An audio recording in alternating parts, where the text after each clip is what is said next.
BFM Business, Intégral Bourse, 15h, 18h, la bourse en temps réel. Et on va parler à présent de l'investissement socialement responsable avec Frédéric Villot qui nous rejoint sur ce plateau, le fondateur de l'agence d'information sur l'économie en mutation. C'est comme ça que vous définissez Mediatico.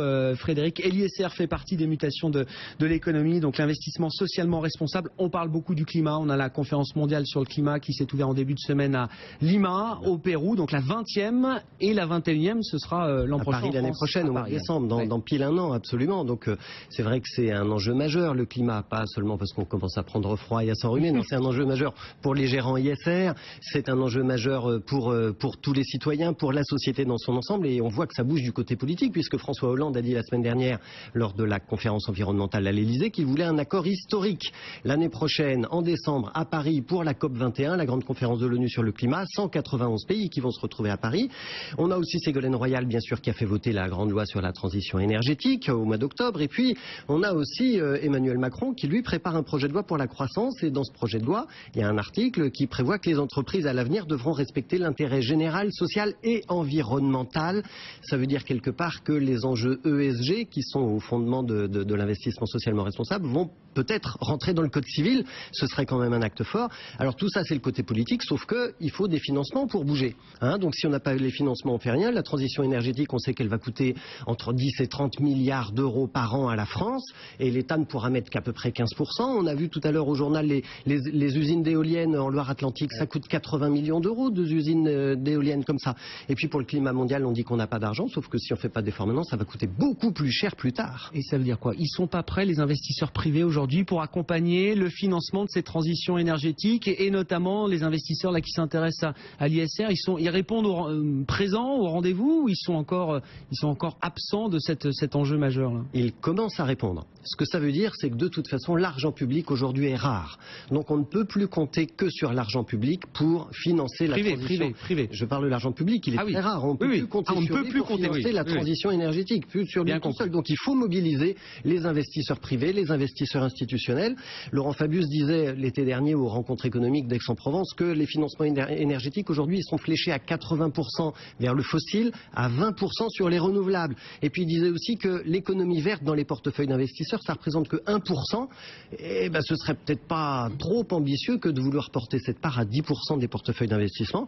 Ce qui est certain, c'est qu'en fait on est tous concernés, les gérants, les épargnants, les citoyens, parce que ces investisseurs, ils travaillent avec notre argent, avec notre épargne, avec nos primes d'assurance, avec nos retraites. Donc on peut exiger d'eux qu'ils placent leur argent, notre argent, sur des placements responsables, sur des placements liés au développement durable. Bon, quels sont les outils là qui sont à la disposition de ces gérants ISR pour placer notre argent et financer ces projets, Frédéric? Alors il y a quelques placements dédiés, bien sûr. Attention au greenwashing, attention à la communication autour du développement durable. Il faut vraiment vérifier dans quoi vous investissez.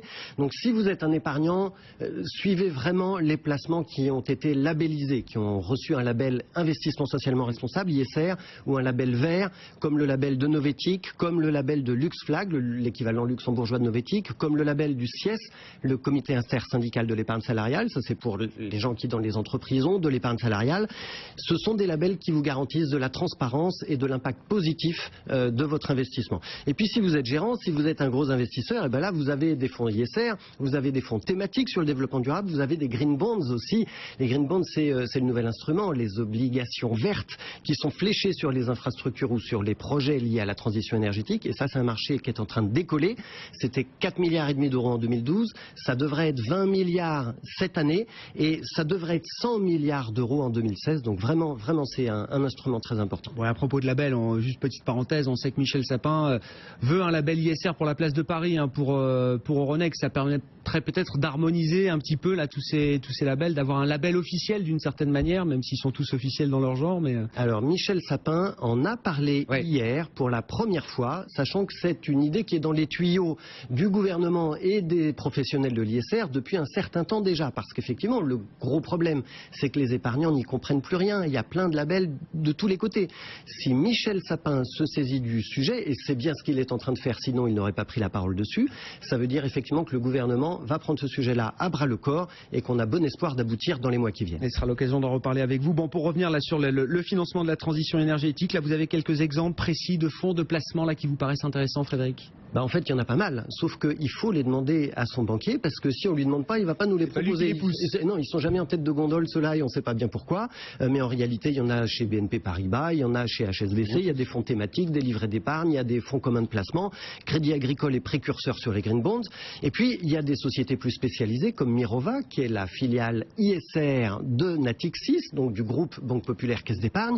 Mirova qui a été reconnue meilleure société de gestion ISR en 2014 par Thomson Reuters, c'est qui propose des fonds thématiques spécialement dédiés à la transition énergétique. Et puis Mirova qui propose aussi un petit livre qui a été écrit par son directeur général et son directeur de la recherche, Hervé Guez et Philippe Zawati. Un petit livre qui s'appelle Pour une finance positive, un livre engagé qui dit notamment que l'épargne est un facteur de transformation de l'entreprise, un facteur de transformation de l'économie. Et je vous recommande de l'offrir à vos amis à Noël. Effectivement, positif. sous le sapin, un petit livre, donc redonnez-nous le titre. Pour une finance positive, 12 € rue de l'Échiquier, 120 pages, ça se met dans la poche, c'est très pratique. C'est le moment des cadeaux. Merci beaucoup Frédéric. Frédéric Vuillot, fondateur de l'agence Mediatico dans Intégral Bourse sur BFM Business. BFM Business, Intégral Bourse, 15h, 18h, la bourse en temps réel.